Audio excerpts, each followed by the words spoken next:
Hey everyone, it's Nicholas Wilton at Art to Life, and today I want to talk about white. And it's a tricky color, and so I thought I'd give you some tips about how to use it more effectively in your work. God, probably about 15 years ago, I was making this painting, and I was just struggling. It was mostly a white painting, and the challenge I was giving myself was, I'm just going to do this really light painting. And I'll never forget the painting because it was a painting that I was sort of making around the time my daughter, Lila, was dancing. She was always dancing and doing cartwheels, and she was about, I don't know, 8. And so I got inspired by dance steps, you know, those things where there's footprints on the ground, and, you know, and she was always dancing in my studio. So this painting that I made was called Lila's Dance. And but I really struggled with it because it was mostly light colored, and I had pastel colors in it and everything, but the overall white that was on there, it just didn't look good. And I played around with it, and I thought I needed to brighten it, and I brightened it. And anyway, long story short, I ended up figuring it out, and I came up with a color that just worked so perfectly. And that color, that white, because there's millions of whites, right? But this particular white, I memorized how I made it because I loved it so much, and it really worked on that painting. And it's called Lila's White, and actually it's a color that we use, that we sell, and we use it in the workshops, and other people like it. So as a bonus today, after I share a few tips with white, I'm going to give you and demonstrate and show you how you can make your own Lila's White, because it's just a couple colors, but it's a surprising mix. So I'll show you that at the end. So let me just hop on to my painting table and just demonstrate a couple things about white. You might know them or you might not, but if you don't, this could really help. So let me jump over there. Hang on. The thing about white is that, that it is really susceptible to color. I mean, it really is. If your water's dirty, if your, paintbrush has paint on it, it's going to affect it. I mean, it really does not take very much paint at all to really, really change that color. I mean, look at that. That is not white, and it's super sweet, and it's surprising, if you just add saturated color to white, obviously the white dilutes it, but this makes it so sweet, so sweet. And so one of the things I recommend if you're going to tint white, to have a few different colors, to like be mindful of the fact that if you just use one color, it kind of is very simple, and you're usually not going to just use straight up pink in your work, but just take a few colors and just make it a richer white. Okay, so that wasn't my point, but that's just something I just think is important to say. Now, looking at this picture, and here's how to bring in a whites that work. If I look at this painting here, did this in some workshop, I think. I love the colors of this. And the colors of this painting that I have here are green. There's a lot of yellow, obviously, you can see that. I've got orange in this picture. Yeah, so there's quite a lot, and there's a lot of glaze on there. This is quinacridone azo gold. This is probably backwards for you, but this is a really nice color. Okay, so, and again, these are all acrylics. These are all the Art to Life colors that I'm using here. All right. So if I take what exists in the painting, that green and a little of this orange, bit of this yellow, I have this sort of rich golden color. And this becomes my tinting agent. So if I take white and add some of this to it, it's still really light. But you can see, and relatively, when I bring this in, this is a really light, this is really white, and it sits in there. It goes nicely in the painting. Now, this painting has a lot of glaze on it, so it's really coming forward because this is pretty opaque. But this harmonized color really relates and works much better. Now, so I can add, and you can see when you first introduce white, especially onto a glazed painting, it's going to look out of place. But it just takes a few more introductions of it. Don't get rid of that. Add a few more so it doesn't feel so foreign. You can see now how this is starting to, this white is just really adding a lot to the picture. Whereas when I first started, it felt a little out of place. So that's the first kind of thought, be mindful of what you're mixing in. Make it relate to what's on the picture. Now, if you just come along with pure white and do this is quite foreign to the picture. It's really, really different. Now, it's okay, and of course, anything's okay. You can do whatever you want, but if I made all of these shapes with this pure white, the difference between those rich colors and the white would be so great, it kind of loses something a little bit. But one thing that you can do is take pure white, and in some of the areas, sneak that in just a little bit. Small pieces of pure white can look really nice. It can bring the range up. Little chips of bright contrast of pure white, and you can small amounts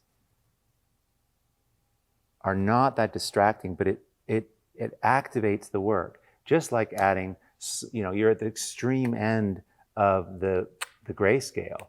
Just like adding strong contrast. If I come in with pure black into the picture, the same thing applies. It really activates the work, and it starts to make it feel more finished. You can see this dark is so rich. And by the way, these ideas that I'm sharing with you about white kind of also holds true for black, although black has a little bit more absorption power, and it is not so noticeably affected with, if you add a little bit of pure pink to black, you don't really even see it. But the same thing does apply if you add more colors to it. Okay, so I just wanted to share that with you because this is how you can kind of get the work, get those lights working better and integrated.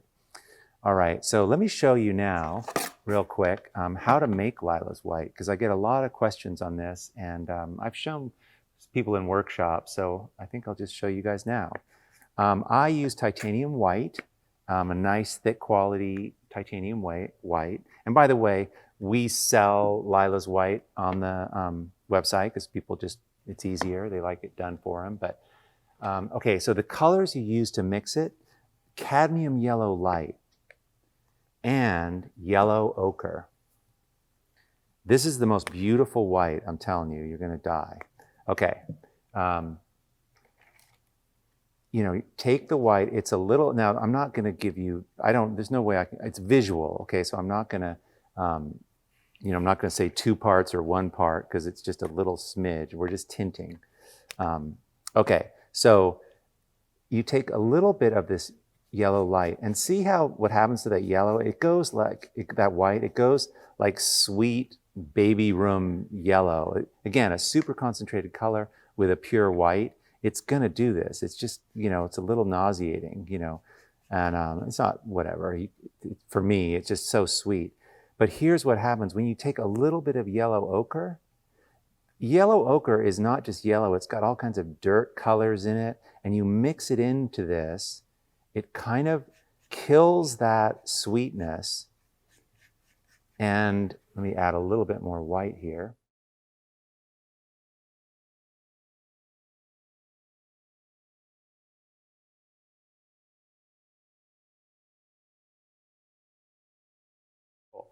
So I've just added a lot more white because I'm making a mostly white color here. And this color, this is it right here. Do you see how this is like, I don't know if you can see it. It's like this really beautiful vanilla ice cream, but not sweet. And that's what happens, I've painted walls this color. This is the white that I use in all my work on a lot of backgrounds, and sometimes I add a little bit more white. It's a little yellow right there, but well, you can see there's yellow. There's the white, the yellow, Lila's white out of the can. That's sort of that's what it is, right in there. Anyway, I hope that's helpful, and check out this color. It's surprising, cadmium yellow light. It's not yellow medium, it's not yellow dark, it's yellow light. Cadmium yellow light is very, very cool, and the yellow ochre is more earthy and warm, and it's those contrasts of these two that is the magic in this color. Hey, so I hope that was helpful. White's a tricky thing, so I'd love to leave in the comments anything you know about working with white, what works for you, what hasn't worked, and just share that. It'd be really cool to talk about. I want to also say that I'm going to be giving away this book from last week. I got a lot of great comments. Wow, it's just it's amazing when you ask people to write something and kind of go for it a little more. People really show up. So thank you. It was super fun to read it, and everyone's experiences, and funny stuff. Easier to sell a painting than easier to sell a freezer than an old freezer than art, which is pretty hilarious. So check that comment out.